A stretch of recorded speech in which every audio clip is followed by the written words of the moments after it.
It's time for Tab Talks, your weekly conversation about matters of faith. I'm your host, Jennifer Rash. We are talking about teamwork this week, teamwork at its best. Who better to go to than someone connected to maybe Chick-fil-A, right? So the Cathy family, they have a foundation called WinShape Teams.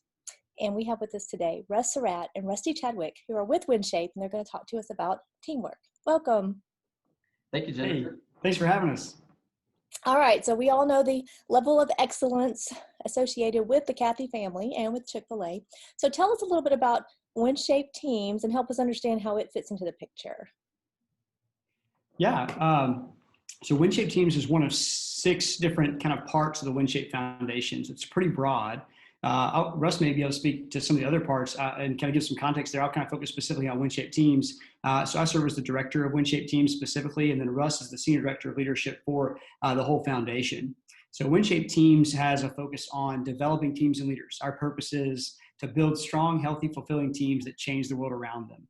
And we've been doing that since 1991. It's a privilege to do it, and it's great to invest in teams and to see just both the success and the fulfillment that can come when you work in a healthy team. And so that's what we do. Russ, maybe you want to speak to some of the other parts of the foundation?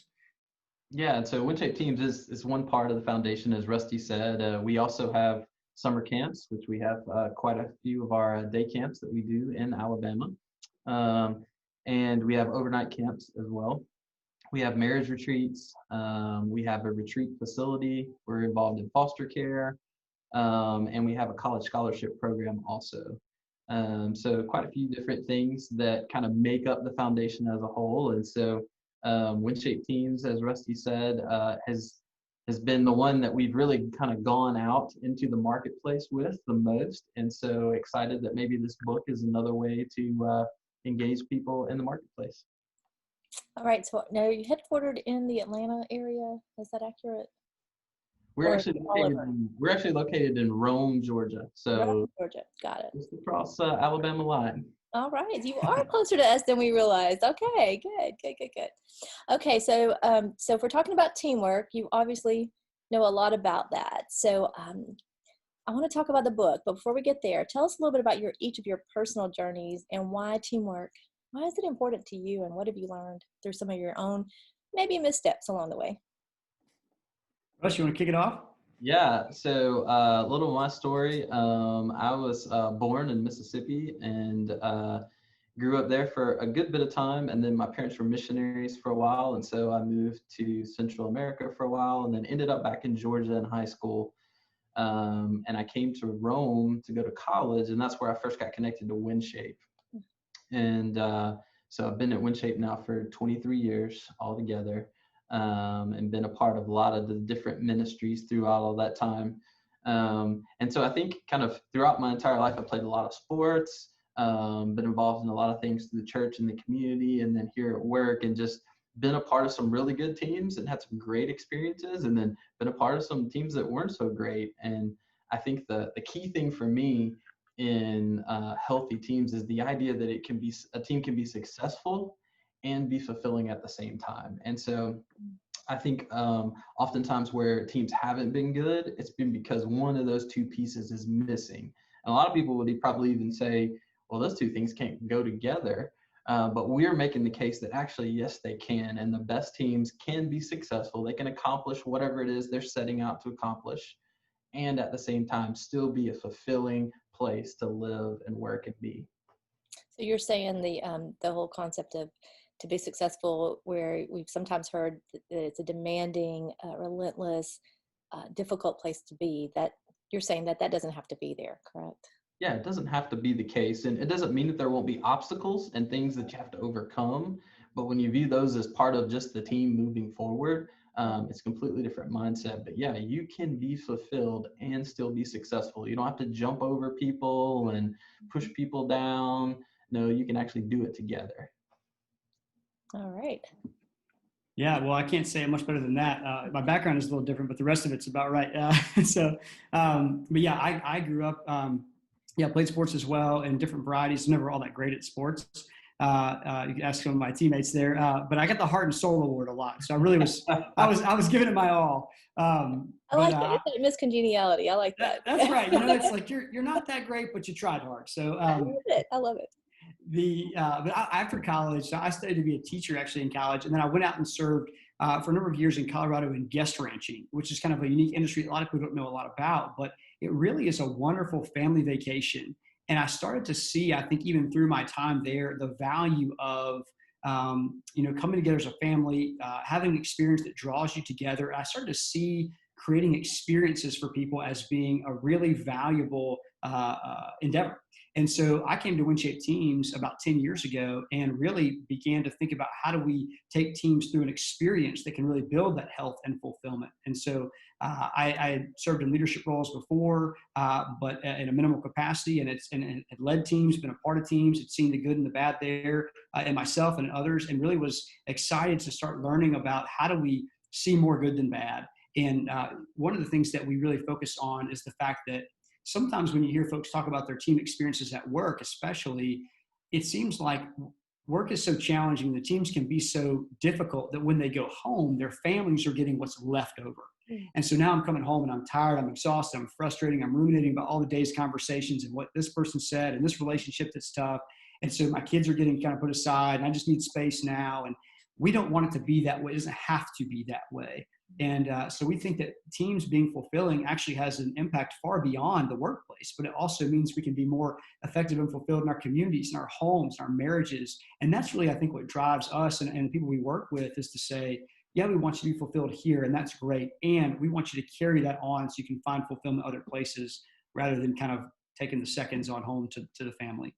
I love that. I love that because, I think about the phrase, you go home to kick the dog because you're so frustrated from all this that happened at work. But how amazing it would be to have that opportunity. I love that. We try to create that kind of environment here at Tab Media, but that concept where you aren't leaving one place frustrated and agitated and just unfulfilled and whatever all that means, and going to the next place and then carrying that into that environment. So it all does connect at all levels. And I think I picked up that you said all the different retreats. So you all offer that at all levels, right? Marriages, family, work, teams, in maybe even church teams, youth groups, that kind of thing. All of those different aspects. We could apply the teamwork concept.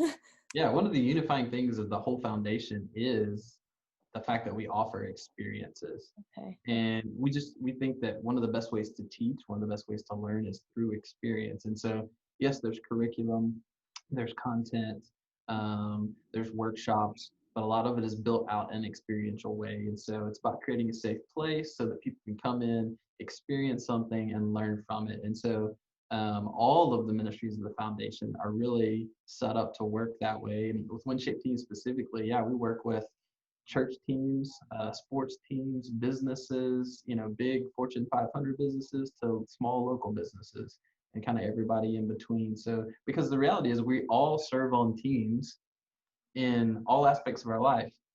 Your family's a team, your marriage is a team, your work team, your church team. If you volunteer in the community, you've got all these different places that you're a part of a team. And so if you begin to think of them that way and you apply some of the principles we talk about, we think it'll make those experiences much more rich and fulfilling than they possibly are right now. All right. So did you write this book together, co-write this book that we're about to talk about? The teamwork, let's see if I get it right. Teamwork, 13 timeless principles for creating success and fulfillment as a team member. I cannot get it all out, but is that right? You got it. I think we should have gone with a shorter subtitle there. I think teamwork. You did great. I know, I was thinking there's a lot of T's in there. So your teamwork book, you work together on this as a team, right? That's correct. Yeah. All right. So lead us through the big picture before you start giving us, I'm going to really try to get them to give us the 13 principles. We'll see if we can get there. But for now, help us understand just the big picture of what the book's about and who might be the target audience. Well, the big picture, I think, would, it opens with a word from the authors, and the first line there is, it doesn't have to be that way. And so I think a lot of the book is around, so many of us have team experiences that, we're not the best experience of our lives. We're working in teams that may be challenging. I mean, the reality for everyone, teaming is tough. It's hard. It's you're bringing together multiple personalities, different ways of doing things, different ideas. We want diverse teams, but that creates conflict. And so, so how do we deal with that? So we know that teams are hard, and oftentimes they're not viewed as a really positive experience. They're kind of there's a boss that wants to do the team thing now, so we're gonna have to do that. Very trendy, it's very trendy. Right, yeah, we're gonna do teams. And so folks are kind of thinking, if I can only do this by myself, I have to figure out all these people now. And the book is really written to team members to say sometimes it doesn't have to be that way. And not only that, but you can be a part of creating a better future for your team. It's not all about a leader changing things or waiting for someone else to fix the team that you're on, but that each team member really has a significant role in building the team and growing the team and helping it be successful and fulfilling. And so that's kind of what this book is about, is talking to team members about how they can do that, specifically through a concept we call servant teamsmanship. And I might leave it there and let Russ pick up and talk a little bit about kind of our approach to teams and what we call team members to do. Maybe a good spot for him to pick up. Yeah, so I mean, you've probably heard of the concept of servant leadership, and maybe even servant followership, but we think that the idea of service applies to teamsmanship as well. So being a part of a team, and I think that's a little bit of a new way of looking at being on a team. And so the idea is that we all win or none of us do. And so, the old adage of a rising tide floats all boats. Well, we think that applies to a team. So if I'm worried about, just kind of looking out for myself and what's going to be best for me, we're actually going to make the case that if you sacrifice and serve the team, that in the end, you're all going to be able to accomplish more, and you all kind of get more in return as well. So what I want to see as far as success, the best way for me to actually get that is not to focus on myself, but to serve the team, the goal of the team, the needs of the team, and trust that the team is going to do that for me as well. I mean, it's very much how you would look at a marriage or a family. The best way for me to have a happy marriage is to serve my wife, and vice versa. And so we would say, look at team the same way. How can I serve the team? And then ultimately I get benefit out of that as well. You're listening to Tab Talks. I'm your host, Jennifer Rash, and we are talking about teamwork. We're talking with Russ Sarratt and Rusty Chadwick from WinShape Teams, the foundation from the Cathy family. You might know that from Chick-fil-A. And we have been talking about how serving the team member serving more than just being about themselves, him or herself, is going to be the better way here. The goal towards success and in a fulfilling environment would be with each team member serving, right? A servant leadership inside the team member concept. So let's pick back up on that and help me. That might be hard for some people, So what's your first step of advice for trying to get a team member who's maybe always worked in an environment where it was a top-down, heavy-handed, just do what you're told, stay in your lane, don't rock the boat kind of idea? How do they start stepping toward seeing that being a person of excellence and serving their team more than themselves is a good step? And what would be maybe one thing they could do today toward that end?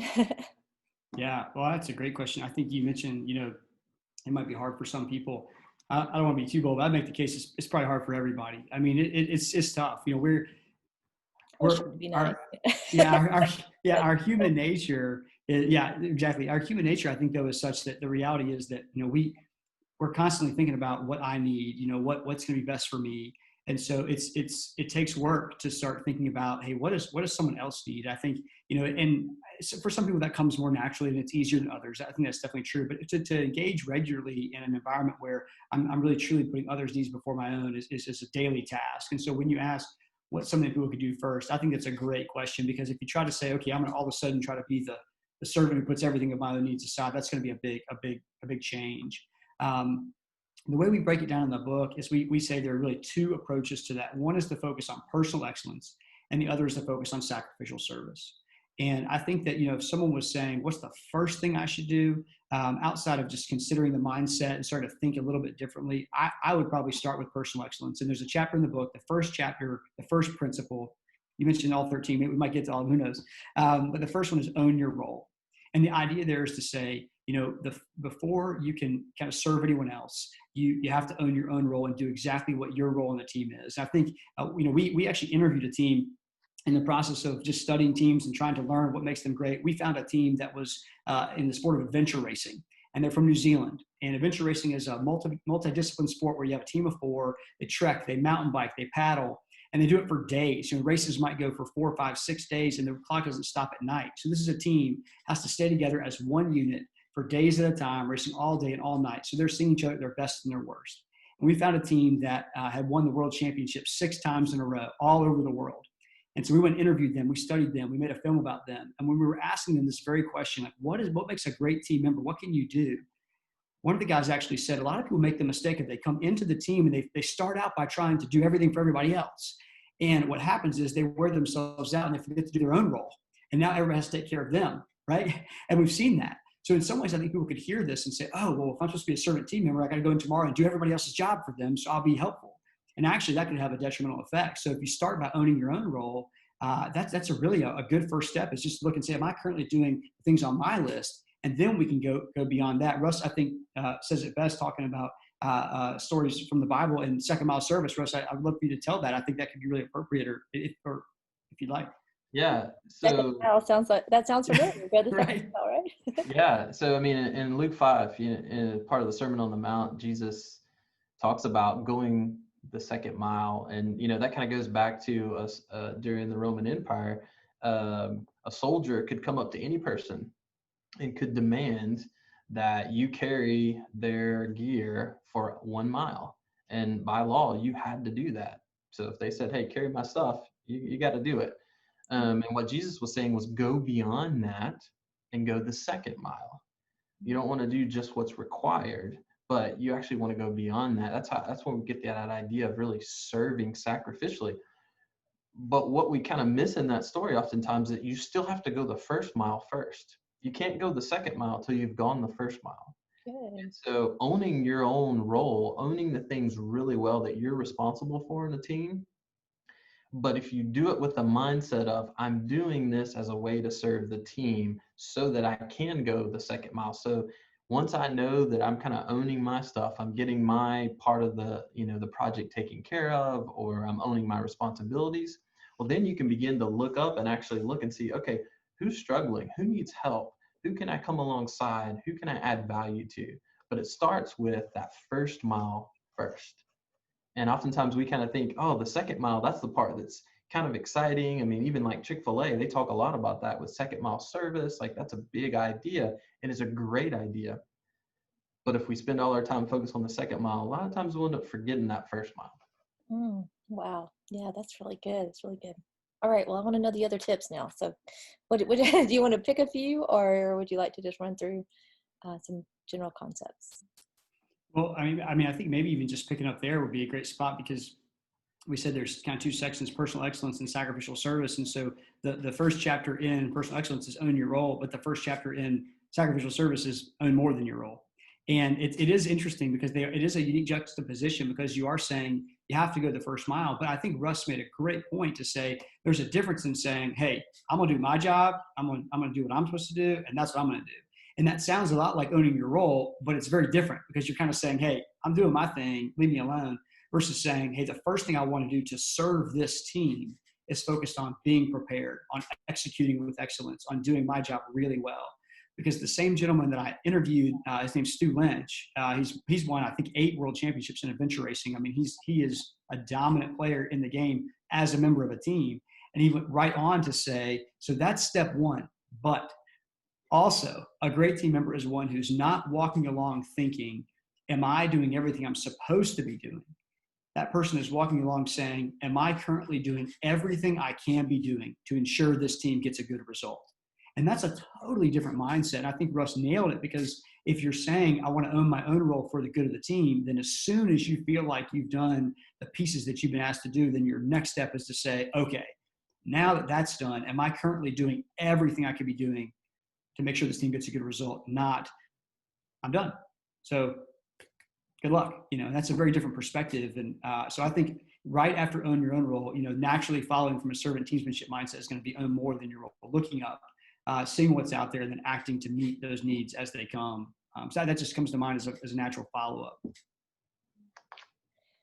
How, if there's a leader who's really loving this concept and trying to make this environment real in their world, what would you suggest to the leader to help put this in front of his or her team and get them to buy into it, if you will, or at least be willing to explore it?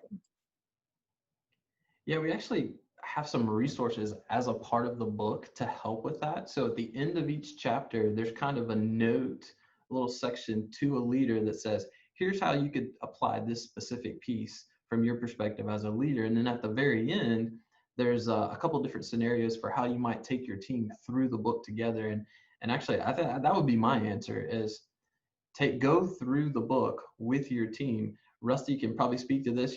This book is actually, it's not just mine and Rusty's thoughts. It's kind of the collective thoughts of our organization over many years.